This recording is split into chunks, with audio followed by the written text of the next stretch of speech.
क्या आपने कभी गौर किया है कि कुछ लोग अपने जन्मदिन पर दुनिया सर पर उठा लेते हैं? Cake, party, stories, reels. और कुछ लोग ऐसे होते हैं जिनके लिए ये दिन बस कैलेंडर का एक और पन्ना होता है। ना केक, ना पार्टी, ना कोई स्पेशल प्लान। बस रोज की तरह उठना, काम पर जाना, रात को सो जाना। सवाल ये है कि ऐसा क्यों होता है? क्या ये लोग दुखी हैं? क्या ये बस मैच्योर हो गए हैं? या फिर उनके दिमाग में चल रही कहानी कुछ अलग है? कुछ लोगों के लिए सबसे बड़ा कारण बहुत सीधा लेकिन दिल तोड़ने वाला होता है।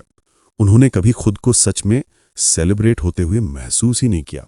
शायद बचपन में उनका जन्मदिन किसी को याद ही नहीं रहता था।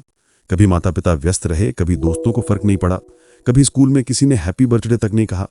शायद उन्होंने एक दो बार खुद से प्लान बनाया, कोई केक, कोई छोटी सी पार्टी, लेकिन या तो कोई आया नहीं या सब ने उसे हल्के में ले लिया। साइकोलॉजी में इसे सीखी हुई लाचारी कहा जाता है, यानी लर्न्ड हेल्पलेसनेस। बार बार की निराशा इंसान को सिखा देती है कि अब कोशिश करने या उम्मीद रखने का कोई फायदा नहीं है। फिर वही दिमाग खुद की रक्षा के लिए एक तरीका निकालता है कि अगर उम्मीद ही नहीं रखूंगा तो दुख भी नहीं होगा। यहीं से जन्मदिन एक नॉर्मल डे बन जाता है। ऊपर से लगता है कि उन्हें फर्क ही नहीं पड़ता, लेकिन अंदर की सच्चाई अक्सर उल्टी होती है। वो इस दिन को इसलिए इग्नोर करते हैं क्योंकि कभी उसे दिल से सीरियसली लिया था और बदले में दर्द मिला था। अगला कारण उतना इमोशनल नहीं है बल्कि प्रैक्टिकल है। आज की भागदौड़ भरी लाइफ, डेडलाइंस, असाइनमेंट, ऑफिस, घर की जिम्मेदारियां, रिश्ते, पैसे की टेंशन, इस रेस में बहुत से लोगों के लिए स्पेशल डे और नॉर्मल डे के बीच की लाइन ही धुंधली हो जाती है। ये लोग जन्मदिन भूलते नहीं हैं, बस उस दिन भी टू डू लिस्ट लंबी ही रहती है। सुबह मीटिंग, दोपहर तक काम, शाम तक ट्रैफिक और रात तक थकान। कई लोग सोचते हैं मनाऊंगा लेकिन पहले ये काम निपटा लूं, और इसी चक्कर में दिन निकल भी जाता है।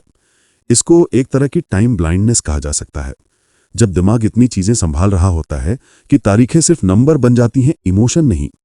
ऐसे लोग जन्मदिन को जानबूझकर नजरअंदाज नहीं कर रहे होते, बस उनकी प्रायोरिटी लिस्ट में सर्वाइवल, जिम्मेदारियां और गोल्स पहले नंबर पर आ चुके होते हैं। अब अगले समूह के लोग सबसे दिलचस्प हैं। कुछ लोग वो लोग होते हैं जो अपने जन्मदिन को जानते हैं, तारीख भी याद रखते हैं, लेकिन फिर भी बड़े जश्न, पार्टी या शो ऑफ से दूर रहते हैं।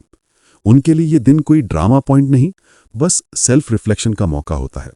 वो सोचते हैं मैं आज भी वही इंसान हूं, बस एक साल और अनुभव बढ़ गया है।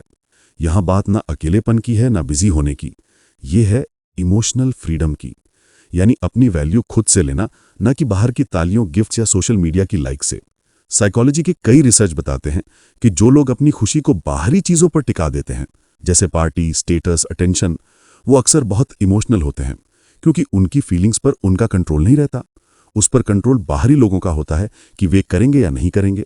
वहीं दूसरी तरफ कुछ लोग सेल्फ डिटर्मिनेशन थियरी की सोच जीते हैं। ऐसे लोग सोचते हैं मुझे अपनी वैल्यू जानने के लिए केक, मोमबत्ती और 100 लोगों की जरूरत नहीं। मैं रोज के अपने काम, अपनी ग्रोथ और अपने बिहेवियर से खुद को जज करता हूं। जो लोग जन्मदिन पर भी स्पॉटलाइट से बचते हैं, अक्सर लाइफ में भी चुपचाप काम करने वाले होते हैं। वो लोग इस दिन पर भी वैलिडेशन नहीं ढूंढते, वे रोजमर्रा की लाइफ में भी खुद के लिए जीना सीख चुके होते हैं। जो इसे बस एक और दिन मानते हैं, वे कई बार हर दिन को बराबर इंपॉर्टेंस देने की कोशिश कर रहे होते हैं कि सिर्फ एक डेट पर ही खुद को खास न माने। इसका मतलब ये नहीं कि वो कभी अकेलापन महसूस नहीं करते, बिल्कुल करते हैं, लेकिन उन्होंने खुद को ये सिखा दिया है कि अगर हर दिन में थोड़ा सा ग्रोथ और थोड़ा सा प्यार भर दिया जाए तो साल में बस एक दिन का बड़ा पार्टी जरूरी नहीं रहता। जश्न मनाना गलत नहीं और जश्न न मनाना भी गलत नहीं। ये बस दो अलग अलग रास्ते हैं जिनके पीछे आपकी कहानी, आपकी प्रायोरिटीज और आपकी मैच्योरिटी खड़ी है। अगर ये वीडियो आपको अपने और दूसरों के बर्थडे रवैये को नए नजरिए से देखने पर मजबूर कर पाया हो, तो कमेंट में जरूर बताएं कि आप किस तरह से अपना बर्थडे सेलिब्रेट करते हैं। और इस तरह के वीडियोस के लिए पॉजिटिव लर्नर चैनल को जरूर सब्सक्राइब करें।